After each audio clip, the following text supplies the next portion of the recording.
Good. You go. Stand for the pledge, please. I Pledge allegiance to the flag of the United States of America and to the republic for which it stands, one nation, under God, indivisible, with liberty and justice for all. Okay, roll call. Derek is on a beach somewhere. Julie. Chad is on a beach somewhere. Lee. Melissa. Here. Mike's here. Craig. Here. Nathan. Here. John. Here. Gretchen. Also on a beach. Is she? Yep. Good.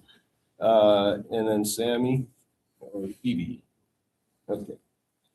Adoption of the agenda. Anybody like to make? Okay, Julie makes a motion to adopt the agenda. Melissa seconds. All in favor say aye. Aye. All opposed say no. Motion carries 4-0.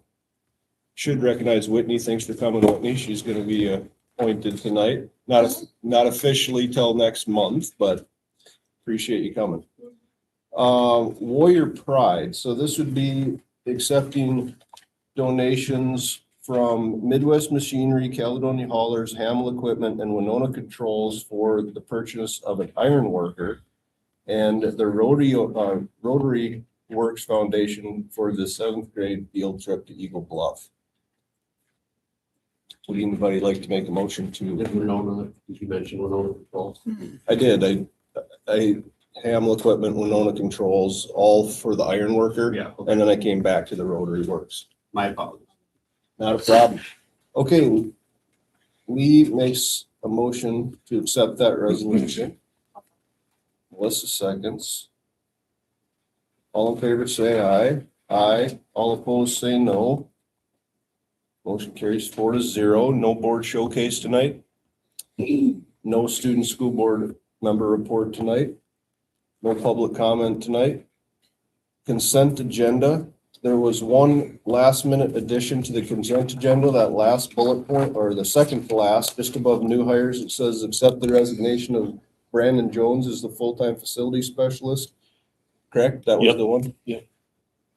Okay, but other than that last minute addition, everything remains as originally published. Is there any discussion, comments, questions on the consent agenda? Okay, would anybody like to make a motion to approve that? Okay, Melissa makes it. Lee seconds it. All in favor say aye. Aye. All opposed say no. Motion carries 4-0.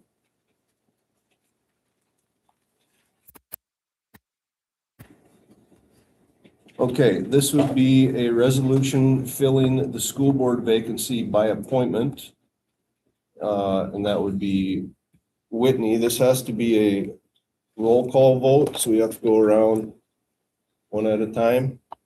Any questions on this? Okay, we'll just go around clockwise. Just say yay or nay. Melissa? Yay. Julie?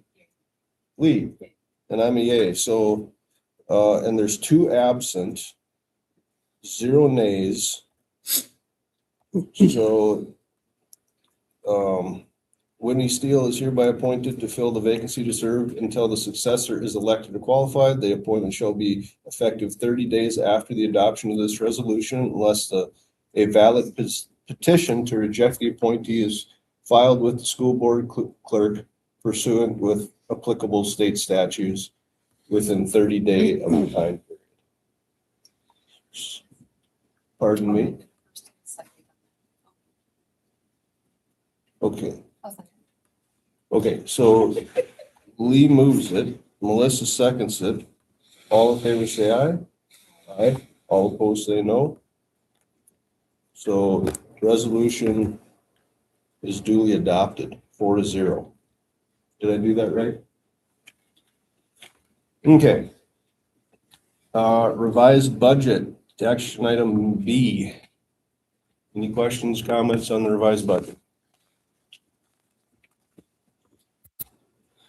Anybody like to make a motion to approve the revised budget? Julie beat you to it. You would like to second that? Lee seconds. All in favor say aye. Aye. All opposed say no. That motion carries 4-0. Staffing, this would be the resolution discontinuing or reducing some educational programs and positions. Is there any further discussion on that? Okay, would anybody like to make a motion to approve action item C, staffing? Okay, I'll make the motion then. Do I have a second? I'll second. Okay, Melissa seconds. All in favor say aye. Aye. All opposed say no. Okay, that motion carries 4-0.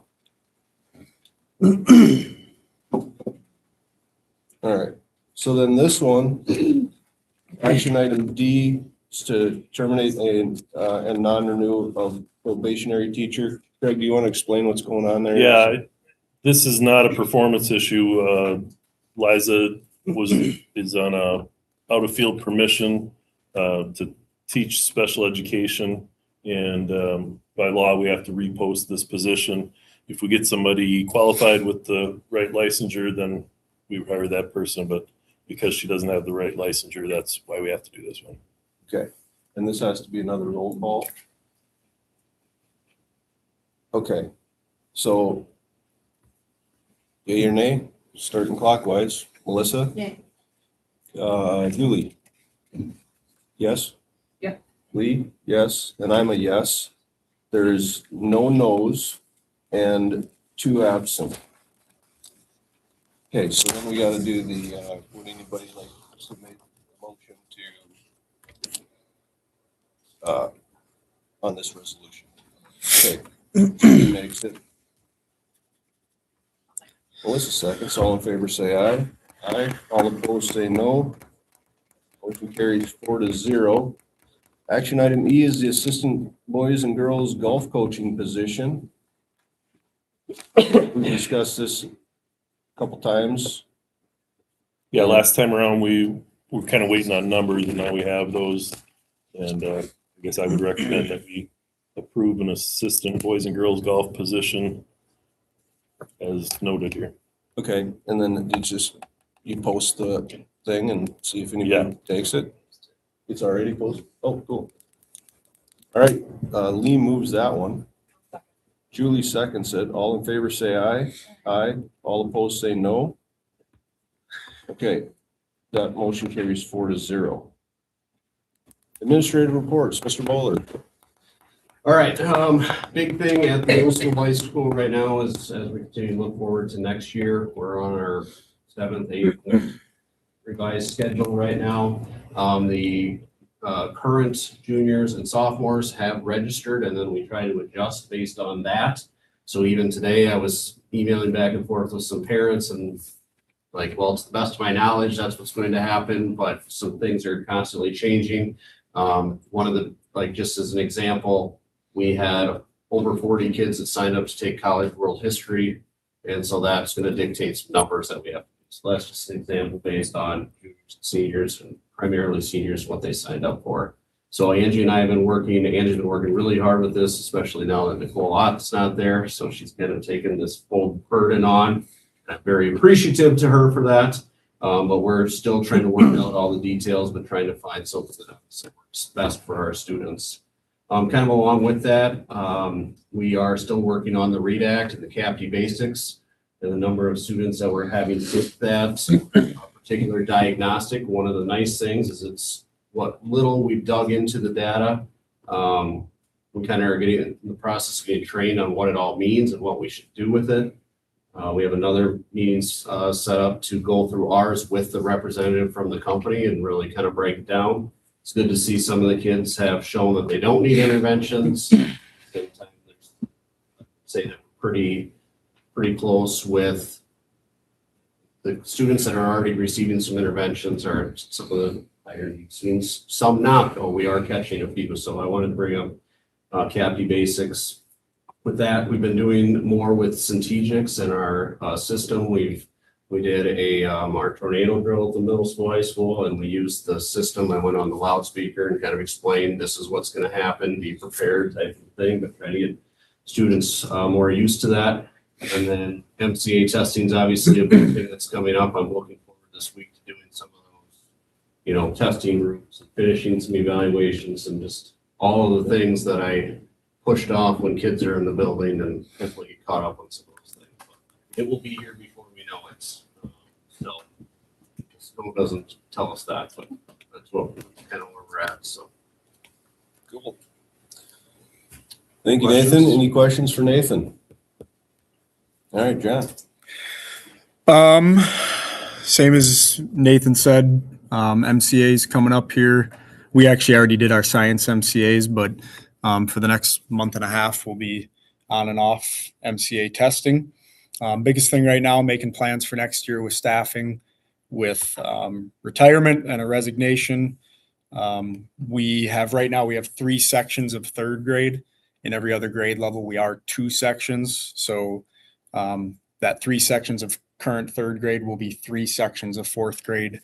Next year with 67 kids, having 2 sections, those are just numbers are a little too high there. So we'll be keeping 3 sections. So yeah, just looking at the shuffle and the domino effect of that, getting ready for next year.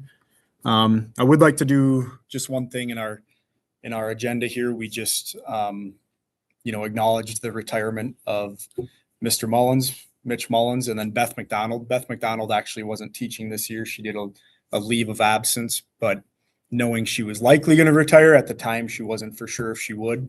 Both of these people put in lots and lots of years in our district and were phenomenal teachers. So they deserve a little bit more recognition just given the years of service they did. Watching both of those individuals teach was really a pleasure, and working with them. So just tons of appreciation for a couple people who truly shaped our community with how many kids they educated.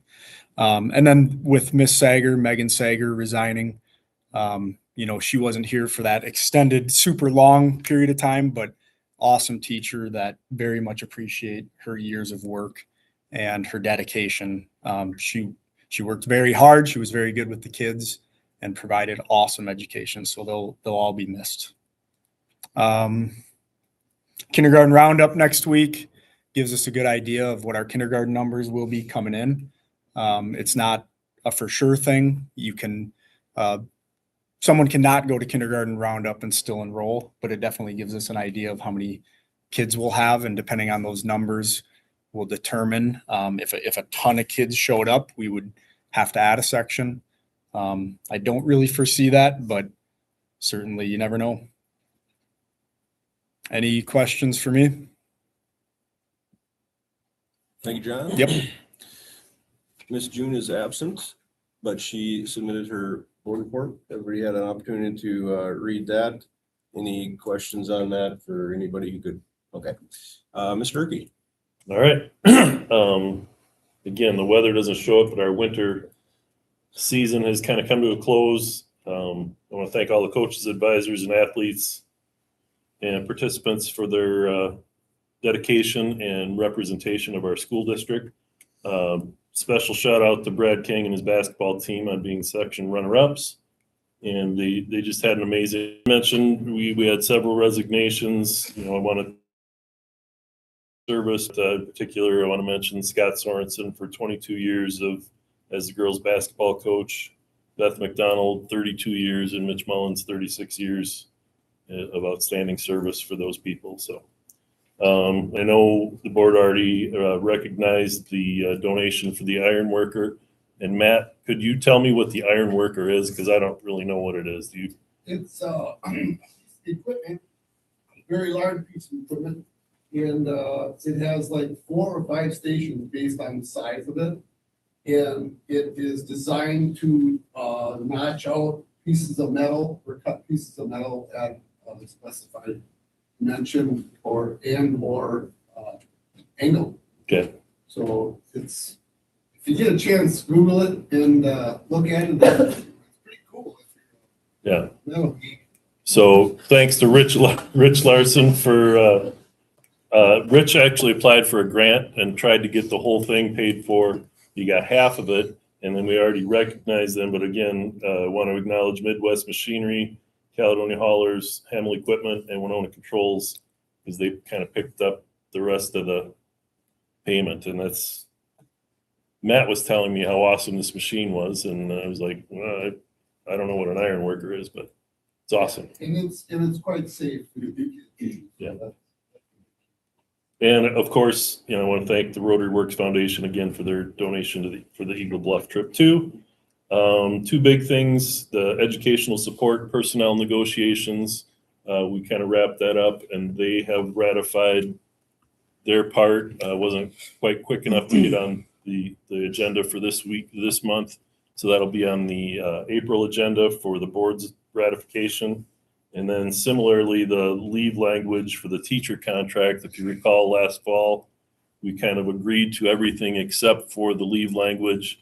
And at that time, MSBA had their model language out. And we said, well, when Education Minnesota gets their leave language, we'll kind of get together and make one. Education Minnesota never did put anything together. And so we got together last week and kind of firmed things up, and the teachers union will have to ratify that. And then I'm hoping by April that will be on the agenda for us to approve that portion. And we might have to do a memorandum of understanding since we've already ratified the contract, but that's in the works. Okay. Any questions for Mr. Icky? All right. Okay. Still struggling with balance in one of the big items of special education. We were looking at the worst case scenario for the budget. We have a healthy fund balance. So we hope we don't reach that negative. But one of the big things in the legislation is the special ed funding, which I've talked about several times, of the cuts that they're looking at doing with that, and they're doing a study in compensatory revenue. We were a district that did not lose money in compensatory, but again, we don't know what's going to happen with this round. We are not, education is not in this biennium, but there are a few things that they are still talking about. Craig was able to secure media specialists so that we can still get the library aid. Without it, we would not be able to get one or get that aid. They would give it to us and then call it back. Dependable Solutions is seeing a significant increase in their technology costs and availability. So they're asking if we can go ahead and purchase early for this next summer instead of waiting, because we may not get the things if we wait. So we have advised that if they can get it, go ahead since we have the cash. Attended some of the safety meetings, Region 5 meetings, title meetings. And then we met as a finance committee last Wednesday. One of the topics was a summer ag program. And Craig may want to touch on this a little bit more on this year is still funded, even though the grant wasn't received, but what will we do going forward? And I think Lee had made a suggestion about seeing if there are local businesses that are willing to help fund a summer ag program for a portion that the grant would have covered if we still had it. Still continuing to meet on the daycare. Jeff Andrews, that meeting for this week. I don't think it got scheduled yet for Friday. No, I didn't I'll see. have to reach back out to him, but we're gone this week with summer break, so that's pretty much all I have for you. Questions for Barb? Thanks, Barb. Right, no old business today. New business, big ticket item is to discuss the survey results. Peter. Feel good that I'm not old business. Thanks for welcoming us back. What was it, January 5th? We were here and we were Sounds all right. talking survey. All right, so we got the results. We're gonna go through. Everyone good? I plug you in, but Let's see.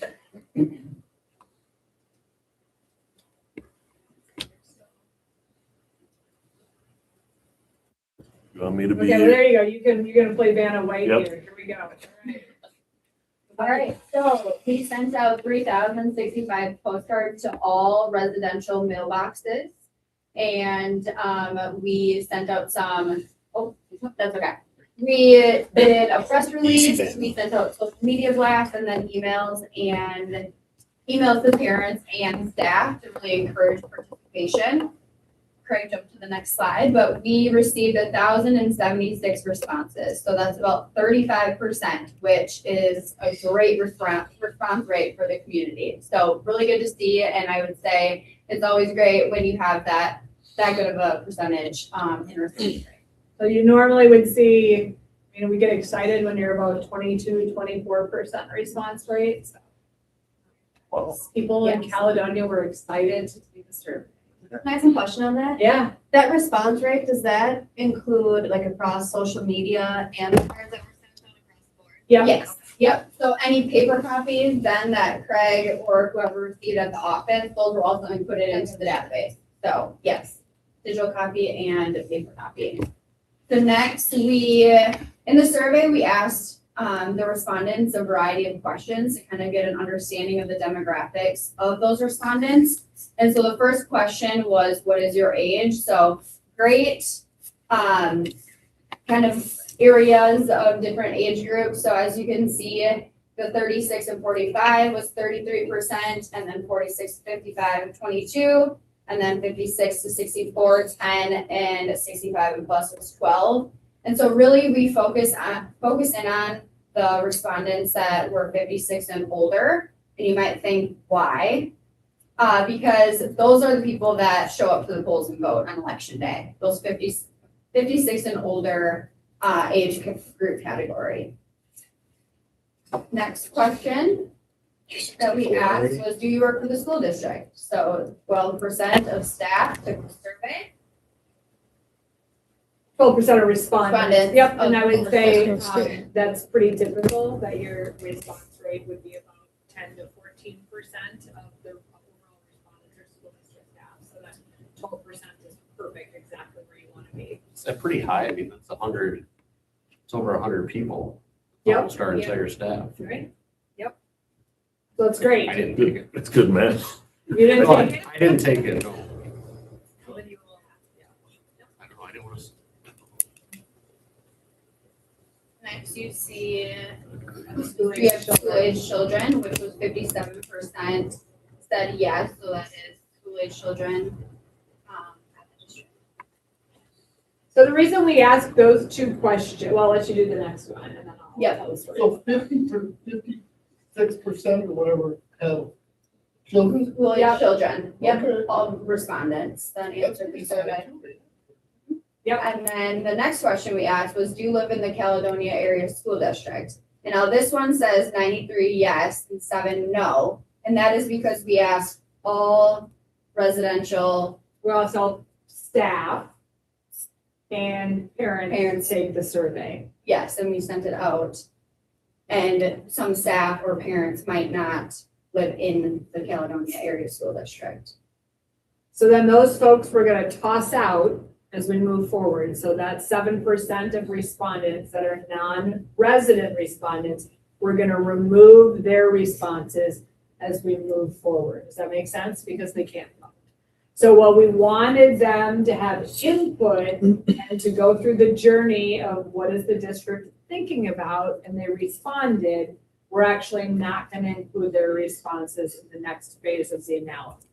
So we're only gonna look at resident respondents because those are the folks that can go to the polls.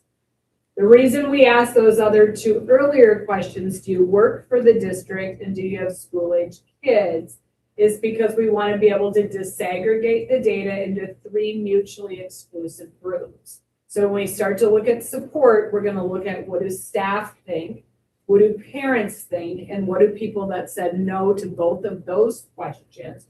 No, I don't work for you. No, I don't have kids. What did those people that we're gonna refer to as general citizens, what did they think? Why did we separate that data out? Well, when Matthew just said, wow, 57% of the people who responded to the survey were parents of school-age kids, that means that parent responses are overrepresented in the survey sample. So we need to pull the data apart, because if we were sitting outside of a polling place at a typical school district election, and as people left the polls, I said, do you work for the school district? about 1% of voters would say yes. So while we had 12% response here, your staff are overrepresented in the overall responses. Additionally, if I said, do you have kids in the school district? Only 25% of voters are parents of school-aged kids, but 57% of the survey respondents. Does that make sense? So we need to pull the data apart and look at each group in a mutually exclusive way. And in essence, I need you to think to yourself, 75% of the people who vote answered no to both of those questions. So as we trot along and look at what the data looks like, you're going to look at that group called general citizens, because really they determine what happens in the election. Make sense? All right, here we go. The last two questions we asked. So if yes, have in the district. So owning a home in the district, own a business in the district, own commercial property, and then own a 92% own a home, and then you can see that 22% own within the district.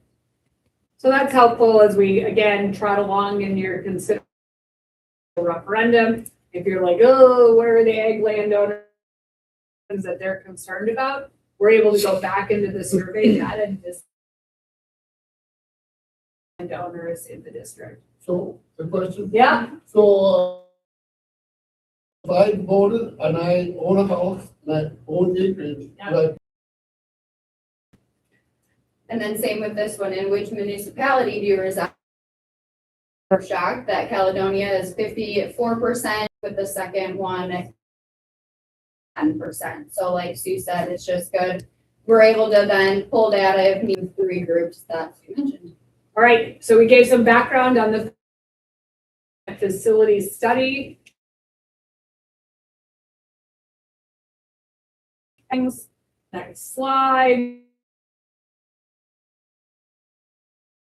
We know we wrote pieces on this floor at the middle high school and the commons, the secure entrance, and a need for storage. So again, when you remember when John was here, different columns and talking about main needs. But what we did was we identified some key pieces, and we also knew from the work that Shelby had done from Ellers that where was that threshold of yes will cost me nothing more than I'm currently paying. And so that was at $8.5 million was the yes will cost you nothing. So we said, all right, these are the things we see as the highest priority. We could do these and you would pay no more than you're currently paying. What do you think? Next slide. So what do we see? Remember those three, oh, there you go. So again, general citizens, remember they determine what's going to happen. So that's your gold bar there. 29% of general citizens said, yeah, I definitely would support this. 32% said probably yes. So we can add those two numbers together and we say those folks are going to increase, over 50%. So we know that there would be support, strong support from your parents as well. We add the 44 and the 31 together. So you can see you've got 75% support from parents, strong support from your general citizens. So this tells me that if you were going to go to an election tomorrow and you put an $8.5 million bond question on the ballot, you very likely would have success. That your community is saying we'll support our schools if assuming it doesn't cost us any more than we're currently paying. So we knew that in addition to just dealing with those critical needs, we had identified some other facility projects and enhancements. So next slide. So then we started to break these apart, provide a little bit of education. Remember, we wanted to make sure people understood what our needs were. So we talked about expanding and updating your CTE space, so that shop that you certainly could use a renovation at a cost of $4.5 million. So we said, what do you think? Could you give us that? So we haven't said to people, here's what it's going to cost you. We've simply said, here's what it's going to cost to do the project. And what do we see? 35% of general citizens are telling us yes. 29% are saying no. and 36% are saying, not sure, need more information. So nearly, almost a third split with a slight leaning to the not sure or the yes. So you can see your parents get it a little more. 51% of parents are saying yes, 15% of parents are saying no, 34% are saying need more information. So in this case, what happens with those not sure, need more information? What we find is that with additional education, you can typically move a third of those folks to yes. Okay, so let's think about that. You're going to take 12% of the not sures. We move them over to the yes, and all of a sudden between moving more parents over, a third of your parents and a third of your general citizens, you're dancing right about 50% support that people likely would be supportive of some sort of improvements to your CT space. But again, we haven't said what it's going to cost them. Next project, your gym. So we talked about adding an additional gym at the middle high school, that would solve all kinds of issues for you both during the school day and for the community. We had this gym costing $4.5 million as well. What do we think? All right, now here we start to see it, right? 18% of the general citizens are saying yes, 57% no, not sure at 25%. Your parents even have a leaning towards no, less support there. So this one feels different. That likely I would say, if this was on a ballot, I'm not sure that people would be excited about it. Next one, update and expand the weight room. So we had kind of a range of what that weight room expansion could look like. So we said $2.5 to $4 million. And what do we see? 15% of your general citizens are saying yes, 66% no, 19% are saying not sure, need more information. Even your parents, just under a quarter of your parents are supportive of it. 53% are saying no, 24% are saying not sure, need more information. So again, weight room probably doesn't have a high priority from your community.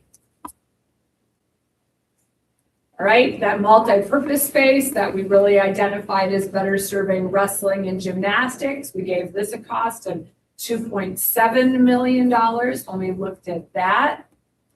Where does this one stand? Somewhat similar, a little more support, 21% yes, 57% no. When we look at your parents, 30% yes, 45% no. Again, you're going to pick up a third, so you might have another 7% that jumps over to the yes, but you're still sitting at about 28% support there for that. I need some parking improvements, $710,000 to expand some parking. Lots of comments on that, imagine. 28% of your general citizens said yes, 39% of your parents said yes, but certainly a leaning towards, I'm not so excited about that project, with 51% of general citizens saying no, 44% of parents saying no. We wanted to educate people on just that, the benefit of that ag to school credit. Certainly that wasn't out when you built your high school, although you had other things you took advantage of. But should we move forward with some type of a bond, the state's going to pick up 29% of that project. So then we said to folks on the next slide, we said, all right, here's what things would cost. So we had already introduced and saw support at the yes will cost me nothing more at the 8.5 million. But we said, all right, if you gave me another almost $4 million and got us up to 12 million, are you willing to increase your taxes if you own a $200,000 house by $30? If you had a 16 million, you'd give me $90. How much of a tax increase, assuming the projects included were acceptable to you? So the next slide, this is the most important one, so I want to make sure you understand it. So now we said, okay, we had that tax chart. So I want you to follow along and say that 8% of your general citizens were all in. So they said, I'll give you 24 million. Yep, All the projects need to be completed. Let's go.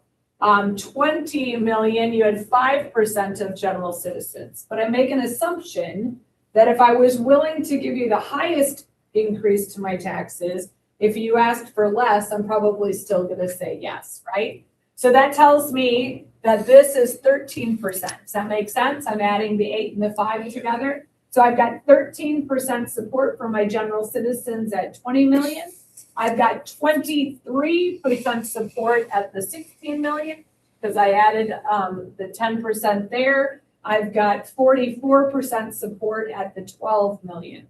So I am not across the finish line until I do what? I've got to hit 50%. So I land back at the yes will cost me nothing is really where I would say your community's tax threshold is. But we've got extreme support at 65%. We did the same thing with parents. And what do you see there? So you've got 11% at the 24 million. Now you're at 19, 20, 32, 31. And so now you're at, 46% support at the $12 million bond there. So what does this tell Sue when I look at this? This tells me that if you put a question on the ballot for 8.5 million, taking care of critical projects, you'd likely have success.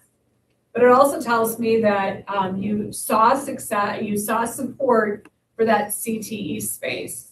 And I think we talked about this in January, that one of the things you could consider is a 2-question ballot.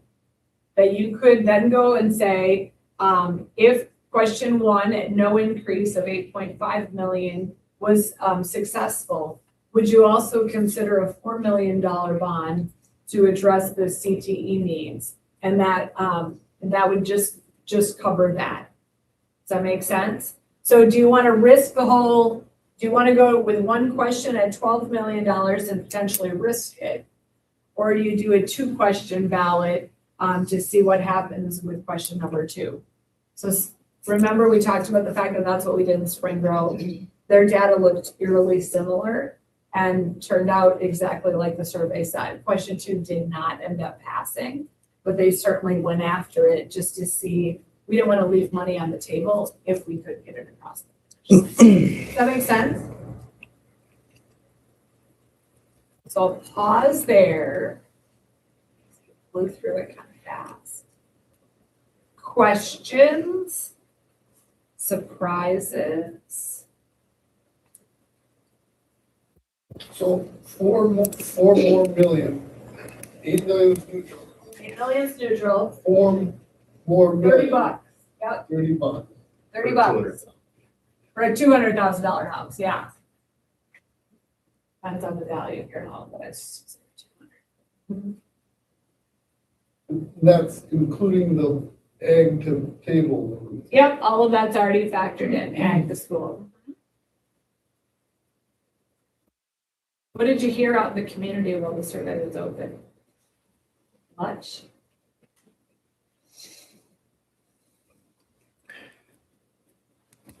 I got a lot of compliments that it was well written. It was well done for sure. Isn't that what you expect? You said it was similar to Spring Grove. Isn't that what you always suspect? Everybody's in favor if it doesn't increase their bill. So Spring Groves had a tax increase and an even more, we didn't have a break-even option. So we were, and theirs was a little bit of a lift. Maybe it was like $100 for the base question of like 10 or 11 million. And then when we tried to, we get to 13, it's like an auction, right? We get to 13 or 14, we just get it across the line. So you have very little hope or you don't think anything beyond the 8.5 would be successful? I think it would be a risk. I think you could pick, I think if you put a gym with CTE and said, let's try it, you go down because of when you put those projects, when you looked at what's their gut reaction to what you're gonna do, people aren't excited about it. you know, Cause now it sounds like you wanna cram in a gym too. well, and people were like, you don't need a gym, you're fine, you know, it was fine when I was a kid, all the things, right? But what you saw if you go back to that CTE, you know, you had 51% of parents going, this is important, right? That they get that those are jobs. You have employers that are saying, these are the skills that we need, and that makes sense. And so just if you looked at just this and you thought, if I pull a third of these friends over, so I pull, you know, 12%, all of a sudden you're sitting at 47% of your general citizens get the fact that CTE makes sense. And you pull, you know, you're sitting at 62, 63% of parents. So if you did a 75-25 calculation on that, you're dancing close to 50%. So that to me says that you'd have a fighting chance to get that CTE space.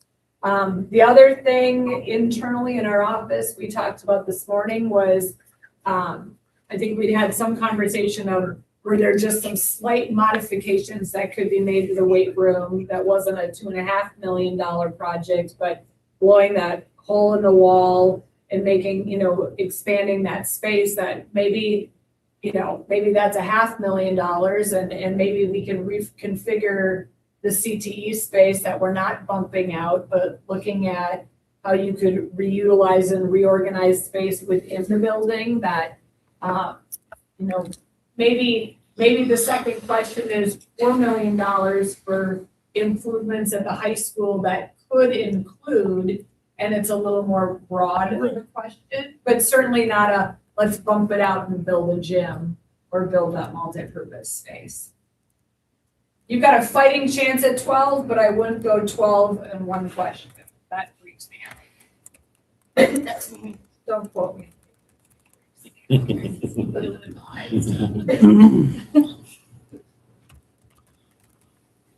So our goal tonight was simply to give you the data, help you to understand how to analyze the data, and let you go home and noodle on it and kind of be thoughtful about it.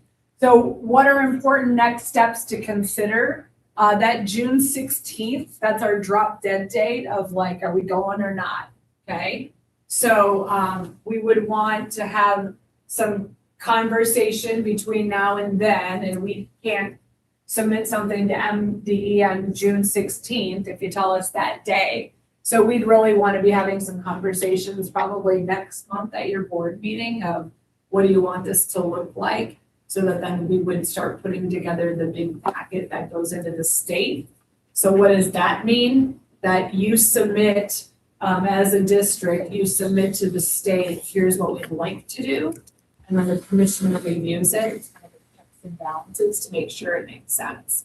And then we wait for a favorable review from the state saying, we do agree that this is in the best interest of the taxpayers to consider this.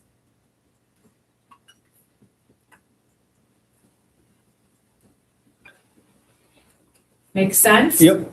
Do you ever see initiatives like a new gym pass? I Oh, mean, we do. Like a standalone $4 million gym, people are like, oh yeah, Yeah, sometimes. really? And there's a million reasons why things pass and don't pass. And it's so hard to correlate, well, what happened in this community could happen here, because tax increases are a piece of it. If a community is growing, you know, whatever the situation is. So in 2017, Rochester schools, I stood before their board and said, you can get 169 million across the finish line. I don't have concern. We do another 8.5 million to renovate your 3 swimming pools. That freaks me out. And so I said, let the pools sink or swim on their own and see what happens. And so in that case, the swimming community, it was on them to rally. Like, you all need this, you gotta go become part of the advocacy. And so those swim families, they got busy. And that's what often happens with a performing arts center or a gym, that the people that are most supportive of it, they get busy and start advocating. They help get it across the finish line. often it just comes down to kind of tax threshold of where things are at, so. Mhm. And it's not a big ask, so what'll happen is that second question is gonna say $30, right? A couple of bucks a month, to allow us to do these additional enhancements. So the second, like, you're talking how it would be worded on the ballot itself? Well, it's gonna say, a $4 million, $4 million investment to do these things. The information we put out will say, what does question 2 cost you? Okay, So we'll so start this, to, this would be an additional mailer. right, I got you. we're gonna we're gonna be all over social media, I see. Okay. in your backpack, in the newspaper. Yeah, all kinds of things. We put together a big, heavy information campaign. Gotcha. But people then start to go, oh, $2.5 a Right, month, like, silly. right. So These things. do you feel like after your additional efforts that like those numbers would change considerably? Do you typically see that or? What we'll see is despite those no's never move. Yeah, Okay, they've decided they're a no. Yeah. But about a third of yeses, or a third of maybes will move to yes. The other 2/3 are just 2 minutes of a nice. Yeah. Right away. So when you think about that, that's why it's easy to go, okay, you're really that CTE space, you're close. And you might be able to move and influence enough people, especially your parents. So when we start to look at this and see the support, so go back, if you will, just to the chart. When you start to see so you start to see here where your parents' support is, that you're at 46% at the $12 million mark with your parents. And we've got some, 13% of not sures there. In that case, we know that we need to figure out how to get parents to the polls. So we want to just make sure that they vote. And so there's a lot of different things that we'll do in that Get Out to Vote campaign to make sure that parents who will be most impacted by this, that they exercise their right to vote. At the end of the day, what do we also know? Parents get busy and they just don't vote. Because they're just like caught up and they think my one vote doesn't matter. And at the end of the day, if we have 30 or 40 of those, it really does. so let's say you get your 4 million. And then you enter the design phase for this CTE expansion. And then you're like, well, we could bump out a classroom wall so the actual new project or the new construction doesn't need to be as expansive as we once thought. Right. And next thing you know, the CTE program or the expansion costs you $3 million, but you got approved for 4. Yep. What happens to the $1 million? Great question. So what we would do is if we were going to do that second question, we would identify renovations and improvements throughout the building, including a CTE space. It's how we would word it to allow you that flexibility. I've been part of projects where we've tightened up the question too much and then you're stuck. Now Right. you have some options, right?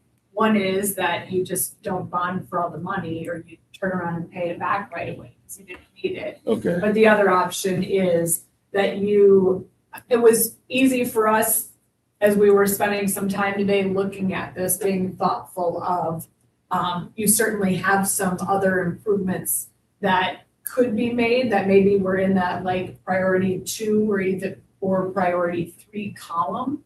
That if you had, if the projects came out that there was an extra $250,000 or $300,000, there were things that you certainly had needs. What were we at one point? Like 40 some. Yeah, something, yeah. So 12 is just taking care of the Yeah. key pieces.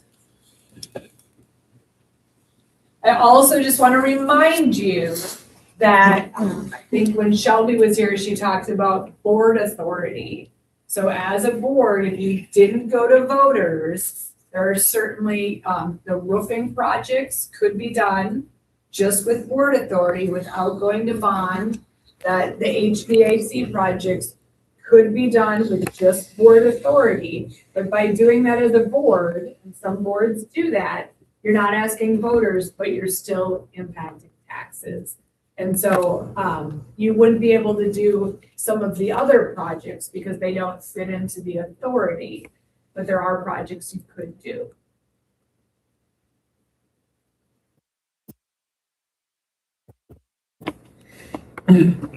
Speaking of board authority, one of the things that I neglected to mention in my report is, and I think I put it out in my written thing, is in April, I would recommend that the board renew our levy authority of $460 per student, which is a new thing since 2023 that we're able to do. And I think every renewal since 2016 was passed, so the legislature gave the boards the authority to do that. So that will be on the agenda for next April. Unrelated to this, but But good to just get it out of the way as we start this conversation. Important, good to handle. And I think Shelby kind of visited about that one of the last times she was. and one of the people that contacted me about the survey is correct in saying that if you add up all this space, you're gonna need more money to, for custodial and if you got a new parking lot, there's more snow removal. That is correct. So if we add that kind of space, there will be more operating costs involved with that. And then I would counter that with putting in new HVAC is gonna be more efficient, right? I mean, there's all those pieces. You're running some really old systems. We're gonna take care of some things that, probably are costing you more from an efficiency standpoint. Yeah. I wonder what's gonna happen in 20 years when the city auditorium isn't functional anymore, because that gets used so much for youth sports and everything. And folks probably don't, the general citizens, I'm sure, that don't have kids that are constantly in that auditorium probably even realize that there is actually a need for more gym space. Because that auditorium is getting a little long in the tooth, but Go back to the, like, we're in the 8.5 with the, like, this isn't gonna be the last time you're, keep going. Wait.